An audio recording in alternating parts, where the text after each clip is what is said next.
ನಮ್ಮ ಭೂಮಿ ನಮ್ಮ ಹಕ್ಕು. ರಕ್ತವನ್ನು ಚೆಲ್ಲುವ ಭೂಮಿಯನ್ನು ಬಿಡುವುದಿಲ್ಲ, ಪ್ರಾಣವನ್ನು ಕೊಟ್ಟುವ ಭೂಮಿಯನ್ನು ಬಿಡುವುದಿಲ್ಲ, ಪ್ರಾಣವನ್ನು ಕೊಟ್ಟುವ ಭೂಮಿಯನ್ನು ಬಿಡುವುದಿಲ್ಲ. ಎಷ್ಟು ಕೊಬ್ಬಿದ್ದಾರೆ ಅಂತ ಹೇಳಿದ್ರೆ, ಎಷ್ಟು ದುರಹಂಕಾರದಲ್ಲಿ ಮೆರೀತಾ ಇದ್ದಾರೆ ಅಂತ ಹೇಳಿದ್ರೆ, ಇಂಥ ದುರಹಂಕಾರವನ್ನ, ಇಂಥ ಕೊಬ್ಬಿರ್ತಕ್ಕಂಥ ಪ್ರಜಾಪ್ರಭುತ್ವದಲ್ಲಿ ಜನರಿಗೆ ಅಗೌರವ ತೋರಿ ದುರಹಂಕಾರದ ವರ್ತನೆ ಮಾಡುವ ಸರ್ವಾಧಿಕಾರಿ ವರ್ತನೆ ಮಾಡತಕ್ಕಂಥ ಅರಣ್ಯ ಇಲಾಖೆ ಅಧಿಕಾರಿಗಳಿಗೆ ಮತ್ತು ಅಂತ ಅರಣ್ಯ ಇಲಾಖೆ ಅಧಿಕಾರಿಗಳ ಜೊತೆ ಕೈ ಜೋಡಿಸಿ ರೈತರಿಗೆ ಕಿರುಕುಳ ಕೊಡ್ತಾ ಇರ್ತಕ್ಕಂಥ ಪೊಲೀಸ್ ಇಲಾಖೆ, ಕಂದಾಯ ಇಲಾಖೆ, ಡಿಸಿಗಳಿಗೆ ಬುದ್ಧಿ ಕಲಿಸ್ಬೇಕು. ಬುದ್ಧಿ ಕಲಿಸ್ತಿಲ್ಲ ಅಂತ ಹೇಳಿದ್ರೆ 3 ವರ್ಷದಿಂದ ನಾವು ಪ್ರತಿಭಟನೆ ಮಾಡುದು, ಮನೆಗೆ ಹೋಗುದು. ಅವರು ಒಂದು ವಾರ ಸುಮ್ಮನೆ ಇರುದು, ಆಮೇಲೆ ತಿರುಗಿ ಮತ್ತೆ ಜೆಸಿಬಿ ಟ್ರಾಕ್ಟರ್ಗಳು ತಕೊಂಡು ಬಂದು ಪಿಲ್ಲರ್ಗಳು ತುಂಬ್ಕೊಂಡು ಬಂದು ಗಿಡ ತಂದು ದೌರ್ಜನ್ಯ ಮಾಡುದು, ನಮ್ಮ ಬೆಳೆಗಳನ್ನು ನಾಶ ಮಾಡುದು. ಇದು ಇಲ್ಲಿಗೆ ಕೊನೆ ಆಗ್ಬೇಕು, ಇದು ಇಲ್ಲಿಗೆ ಕೊನೆ ಆಗ್ಬೇಕು. ರೈತರು ಅಂದ್ರೆ ಏನ್ ತಿಳ್ಕೊಂಡಿದ್ದೀರಿ? ರೈತರ ಹೋರಾಟ ಅಂದ್ರೆ ಏನ್ ತಿಳ್ಕೊಂಡಿದ್ದೀರಿ? ರೈತ ಚಳವಳಿ ಅಂದ್ರೆ ಏನ್ ತಿಳ್ಕೊಂಡಿದ್ದೀರಿ? ಗೊತ್ತಿದ್ಯಾ ನಿಮ್ಗೆ ಇತಿಹಾಸ? ತೆಲಂಗಾಣ ರೈತ ಹೋರಾಟ, ಭೂಮಿಗಾಗಿ ನಡೆದಂತ ಸ್ವತಂತ್ರ ಸಂದರ್ಭದಲ್ಲಿ ನಡೆದಂತ ಹೋರಾಟ, ಸ್ವತಂತ್ರ ಹೋರಾಟದಲ್ಲಿ ನಡೆದಂತ ಹೋರಾಟ, 3,000 ರೈತರು ಹುತಾತ್ಮರಾದಂತ ಹೋರಾಟ ಯಾವುದು? ತೆಲಂಗಾಣ ರೈತ ಹೋರಾಟ 1946ನೇ ಇಸ್ವಿಯಿಂದ 1952ನೇ ಇಸ್ವಿ ತನಕ ನಡೆದ ಹೋರಾಟ. ಮಿಲಿಟರಿ ಬಂದ್ರು, ಪೊಲೀಸ್ನವ್ರು ಬಂದ್ರು, ರಜಾಕಾರ ಸೈನ್ಯ ಇವೆಲ್ಲ ಒಟ್ಟಿಗೆ ಬಂದ್ರು ಕೂಡ ಆ ರೈತ ಹೋರಾಟವನ್ನು ದಮನ ಮಾಡೋಕೆ ಆಗ್ಲಿಲ್ಲ. ಬದಲಾಗಿ ರೈತ ಹೋರಾಟದ ಬೇಡಿಕೆಯನ್ನು ಈಡೇರಿಸಬೇಕಾದಂತ ಒಂದು ಪರಿಸ್ಥಿತಿಯನ್ನ ತಂದಿಟ್ಟಂತ ಒಂದು ಹೋರಾಟ. ಇಂಥ ಹೋರಾಟದ ಇತಿಹಾಸ ರೈತ ಚಳವಳಿಗಿದೆ. ನವಲಗುಂದ ನರಗುಂದ ರೈತ ಹೋರಾಟ ಕೇಳ್ತೀರಿ ನೀವೆಲ್ಲ. ಏನದು? ಇಂಥದ್ದೇ ತಾಲೂಕ್ ಕಚೇರಿ ಮುಂದ್ಗಡೆ ಧರಣಿ ಮಾಡ್ತಿದ್ದಂತ ರೈತರನ್ನ ಅವತ್ತಿನ ತಹಸೀಲ್ದಾರು, ಅವತ್ತಿನ ಡಿಸಿ ಆದೇಶದ ಮೇಲೆ ರೈತರನ್ನ ತುಳ್ಕೊಂಡು ಹೋದಾಗ ಇಡೀ ತಹಸೀಲ್ದಾರ್ ಕಚೇರಿಗೆ ಬೆಂಕಿ ಹಾಕಿ ದೊಡ್ಡ ಹೋರಾಟದ ಒಂದು ಬಂಡಾಯವೇ ದೇಶದಲ್ಲಿ ನಡೆದೋಯ್ತು, ರಾಜ್ಯದಲ್ಲಿ ನಡೆದೋಯ್ತು. ಕಾಂಗ್ರೆಸ್ ಸರ್ಕಾರ ಬಿದ್ದೋಯ್ತು. ಇಂಥದ್ದೇ ಒಂದು ಪರಿಸ್ಥಿತಿಯನ್ನ ಶ್ರೀನಿವಾಸಪುರದಲ್ಲಿ ನೀವು ನಿರ್ಮಾಣ ಮಾಡಬೇಕು ಅಂತೇಳಿ ಬಹುಶಃ ಪೊಲೀಸ್ನವರು, ಕಂದಾಯದವರು, ಅರಣ್ಯದವರೆಲ್ಲ ಬಯಸಿದ್ದಾರೆ ಅಂತ ಕಾಣ್ತದೆ. ನಾವಿಲ್ಲೇ ಪ್ರತಿಭಟನೆ ಮಾಡುದು, ಟಿವಿಲ್ ಪೇಪರ್ ಅಲ್ಲಿ ಹೆಸರು ಬರೋದು, ಪ್ರತಿಭಟನೆ ಮಾಡಿದ್ರು ಅಂತೇಳಿ ಮನೆಗೆ ಹೋಗ್ತಕ್ಕಂಥದ್ದಕ್ಕೆ ಬಂದಿಲ್ಲ. ಇವತ್ತಿನ ಪ್ರತಿಭಟನೆಯಲ್ಲಿ ಒಂದು ವಿಷಯ ಇತ್ಯರ್ಥ ಆಗ್ಲೇಬೇಕು.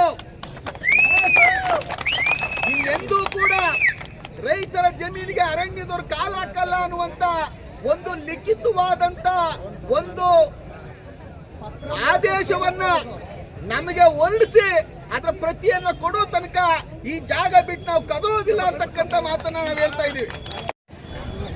ಬಂದು ನಮ್ಮ ಭೂಮಿಗೆ ಕೈ ಹಾಕಿದ್ರೆ ನಿನ್ನ ಕಚೇರಿಯನ್ನೇ ಧ್ವಂಸ ಮಾಡ್ತೀವಿ ಅಂತೇಳಿ ಎಚ್ಚರಿಕೆ ಕೊಡೋಕೆ ನಾವು ಬಂದಿರತಕ್ಕಂತ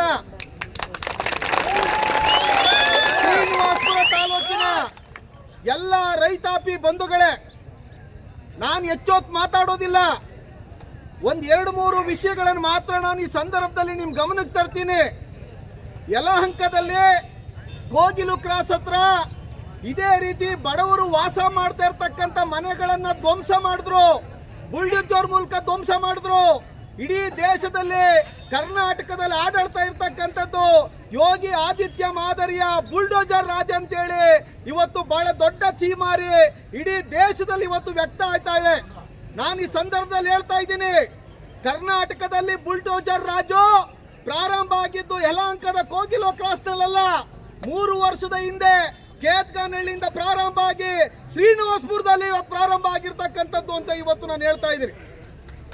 ಈ ಬುಲ್ಡೋಜರ್ ರಾಜನ್ನ ಕೇರಳದ ಪಿನರಾಯಿ ವಿಜಯನ್ ಅವರು ಒಂದು ಟ್ವೀಟ್ ಮಾಡೋದ್ರ ಮೂಲಕ ಕೇರಳದ ರಾಜಕೀಯದಲ್ಲಿ ಬಹಳ ದೊಡ್ಡ ಒಂದು ಸಂಚಲನವನ್ನು ಮೂಡಿ ಅದರ ಒತ್ತಡ ಕರ್ನಾಟಕದ ಮೇಲೆ ಬಿದ್ದು ಮುಖ್ಯಮಂತ್ರಿ ಮತ್ತು ಉಪಮುಖ್ಯಮಂತ್ರಿಗಳು ಇಬ್ರು ಸೇರಿ ಅವ್ರಿಗೆ ಪುನರ್ವಸತಿ ಮಾಡಿಕೊಡ್ತೀವಿ ಅನ್ನುವಂತ ಮಾತುಗಳನ್ನ ಆಡ್ತಾ ಇದ್ದಾರೆ.